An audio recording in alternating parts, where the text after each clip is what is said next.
तो जनाब एक नई फोर्स बनाई गई है, नाम है इमरान खान रिहाई फोर्स। अब बज़ाहिर तो लगता है कि ये एक अवामी तहरीक है, लेकिन पार्टी के अंदर से ही कुछ ऐसी आवाज़ें उठ रही हैं जो कह रही हैं कि भाई इसके पीछे का मकसद कुछ और है। तो सवाल ये पैदा होता है कि क्या ये वाकई खान साहब को रिहा करवाने की एक मुहिम है या फिर कोई गहरी सियासी चाल? और यही वो बुनियादी सवाल है जिसके गिर्द आज की सारी बहस घूमेगी। क्या ये इमरान खान रिहाई फोर्स यानी IKRF एक हकीकी कोशिश है, एक सच्ची लगन है, या ये सिर्फ एक सियासी हरबा है? आइए जरा इसकी गहराई में उतरते हैं और देखते हैं कि ज़राए क्या कहते हैं। अच्छा, तो सबसे बड़ा इल्ज़ाम जो नाक़दीन की तरफ से आ रहा है वो ये है कि ये पूरी मुहिम दरअसल एक ट्रक की बत्ती है। मतलब एक ऐसी चीज़ जिससे सबकी तवज्जो एक तरफ कर दी जाए, जबकि असल कहानी कहीं और ही चल रही हो। यहां देखें, हमें दो बिल्कुल अलग अलग तस्वीरें नजर आ रही हैं। एक तरफ सरकारी मौक़िफ़ ये है कि हम एक अवामी तहरीक बना रहे हैं ताकि इमरान खान की रिहाई के लिए हामियों को इकट्ठा किया जा सके, लेकिन दूसरी तरफ ज़राए का इल्ज़ाम है कि असल मकसद बिल्कुल उलट है, यानी जो एक खुदरू ऑर्गेनिक एहतजाजी तहरीक पहले से चल रही थी उसे ख़त्म करना और इस तरह दबाव कम करके मामले में ताख़ीर करना। और ये बात सिर्फ बाहर के लोग नहीं कह रहे। PTI के ही साबिक सेक्रेटरी इत्तलात ख़यास अहमद इस तनकीद का खुलासा कुछ यूं करते हैं। उनका मानना है कि ये जो वक्त चुना गया है ना, ये बहुत सोच समझ कर चुना गया है और इसका मकसद सिर्फ और सिर्फ ताख़ीर करना है। तो असल नुक्ता यहाँ वक्त का है।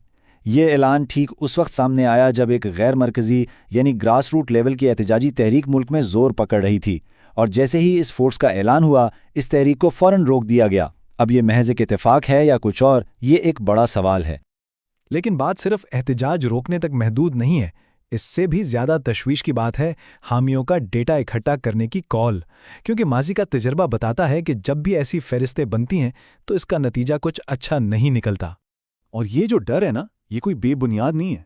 तज्जियाकार आदिल राजा एक बहुत ही तशवीशनाक पैटर्न की तरफ इशारा करते हैं, एक ऐसा सिलसिला जो उनके मुताबिक पहले भी हो चुका है। होता क्या है, सबसे पहले पार्टी अपने हामियों को कहती है कि आओ मुतहर्रिक हो जाओ, फिर नाम, पत्ते, फ़ोन नंबर, सबकी फहरिस्तें बनती हैं, और फिर इल्ज़ाम यह है कि यही डेटा लीक हो जाता है या किसी के हवाले कर दिया जाता है, और इसका नतीजा रियासती इदारे मुबैना तौर पर इन्हीं फहरिस्तों को इस्तेमाल करके कारकुनों को उठा लेते हैं। आदिल राजा का यह इल्ज़ाम बहुत संगीन है। वो साफ साफ कह रहे हैं कि यह कोई नई बात नहीं, ऐसा पहले भी हो चुका है, और यही वो वजह है कि जब एक और डेटाबेस बनाने की बात हुई तो पुराने खदशात फिर से सर उठाने लगे। अच्छा, तो अगर ये सब एक ताख़ीरी हरबा है तो इससे फ़ायदा किसको हो रहा है? ज़राए कहते हैं कि इसके पीछे पार्टी के अंदर इक़्तिदार हासिल करने की एक बड़ी कशमकश छुपी हुई है। और इसी कशमकश के हवाले से तज्जियाकार एक माइनस इमरान खान फार्मूले का जिक्र करते हैं। ये एक ऐसी थीरी है जिसके मुताबिक कुछ लोग पार्टी का एक नया वर्जन बनाना चाहते हैं, एक ऐसी PTI जिसमें सब कुछ हो, बस इमरान खान ना हो। तो अगर इमरान खान को मुस्तकिल तौर पर सियासी मंजरनामे से हटा दिया जाए तो फ़ायदा किसका होगा? तज्ज़िये के मुताबिक इस सूरत हाल में पार्टी का कंट्रोल मौजूदा इंतज़ामी ढांचे के पास चला जाएगा, यानी पार्टी चेयरमैन, KP के वज़ीर आला और दूसरी इंतज़ामी शख्सियात।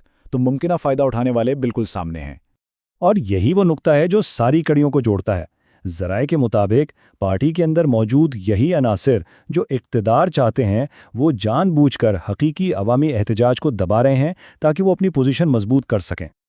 और ये जो अंदरूनी लड़ाई है, ये अब छिपी नहीं रही बल्कि खुलकर सामने आ गई है।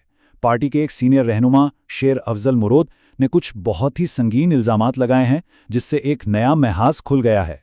मुरोवत साहब ने एक धमाका खेज दावा किया है। उनका इल्ज़ाम है कि इमरान खान की बहन अलीमा खान एक गैर मुल्की एजेंट हैं और वो ख़ास तौर पर भारतीय इंटेलिजेंस के लिए काम कर रही हैं और एक सोशल मीडिया ट्रोल फोर्स चला रही हैं। अब इसके जवाब में आदिल राजा, जिनका नाम भी इस मामले में लिया गया था, वो सामने आए और उन्होंने कुरान पाक पर कसम उठाकर उन तमाम दावों को झटला दिया।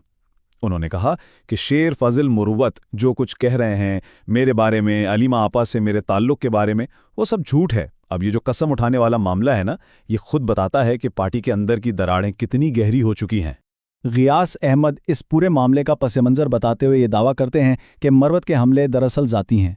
उनके मुताबिक मरवत साहब की फ़ंड रेजिंग की कुछ सरगर्मियों को अलीमा खान ने मुबैना तौर पर बेनकाब किया था और ये सब इसी का बदला लिया जा रहा है। तो इस सारी सूरत हाल से हम क्या समझें?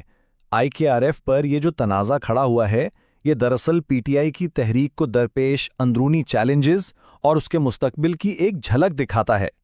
आखिर में बात घूम फिर कर वहीं आ जाती है। ناقدین کی نظر میں IKRF ایک ایسا حربہ ہے جس کا مقصد ایک نازک وقت پر طاقت کو عام حامیوں کے ہاتھ سے لے کر ایک مخصوص پارٹی دھڑے کو دینا ہے اور عوامی توانائی کو ختم کرنا ہے۔ تو یہ تجزیہ ہمیں ان دو بنیادی سوالات کے ساتھ چھوڑ جاتا ہے۔ آخر عوامی دھرنا کیوں ختم کروایا گیا، اور وہ جو ایک خودرو نچلی سطح کی عوامی تحریک اٹھ رہی تھی اسے کیوں روکا گیا؟ ذرائع کے مطابق ان سوالوں کا جواب شاید ایک ہی ہے: تحریک کی سمت پر اپنا کنٹرول قائم کرنا، چاہے اس میں عمران خان شامل ہوں یا نہ ہوں۔